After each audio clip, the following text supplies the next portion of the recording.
Middle east में Israel को घेरने के लिए ईरान ने उसके चारों तरफ एक बहुत बड़ा जाल बिछाया है, जिससे निकलना नेतन्याहू के लिए नामुमकिन सा है। इसका सबसे बड़ा ट्रेलर 7 अक्टूबर 2023 को दिखाई दिया, जब हमास ने इजराइल के ऊपर जमीन, आसमान और समंदर से अटैक कर दिया। इसके बाद लेबनान का हिजबुल्ला और यमन का हूती इस जंग में कूद पड़े और इन दोनों के बाद सीरिया और इराक प्रतिरोधी समूहों ने इजराइल के खिलाफ मोर्चा खोल दिया, जिसकी वजह से इजराइल चौतरफा युद्ध मोर्चों से घिर गया। दरअसल ईरान इन सभी गुटों को हथियारों की सप्लाई, फंडिंग और ट्रेनिंग देता है और इन सभी मुखौटा संगठनों में ईरान के लिए हिजबुल्ला सबसे ज्यादा अहम है। लेकिन सीरिया में बशर अल असद की सरकार गिरने से ईरान को बहुत बड़ा झटका लगा। वो इसलिए क्योंकि ईरान सबसे पहले अपने हथियारों को सीरिया में भेजता था और सीरिया से ये हथियार हिजबुल्ला को भेजे जाते थे।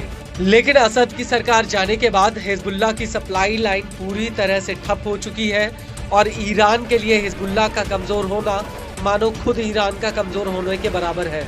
और अब इसी कड़ी में एक बहुत बड़ा खुलासा हुआ है, वो ये है कि अब ईरान हिजबुल्ला को हथियार सप्लाई करने के लिए एक सीधा एयर कॉरिडोर बनाने पर विचार कर रहा है।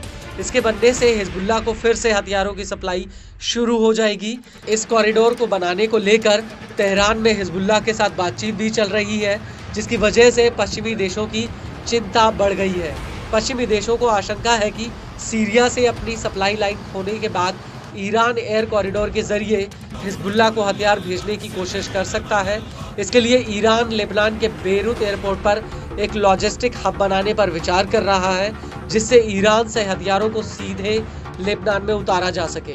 वहीं दूसरी तरफ इजराइल का कहना है कि अगर ऐसा होता है तो हिजबुल्ला के साथ युद्ध विराम समझौता टूट सकता है, और अगर ऐसा हुआ तो इससे इजराइल और हिजबुल्ला के बीच युद्ध की आग फिर से भड़क जाएगी। और इजराइल का ये भी कहना है कि वो लेबनान में युद्ध विराम को पूरी तरह से लागू करेगा और अगर जरूरत पड़ी तो इसे ताकत के साथ लागू भी करवाएगा।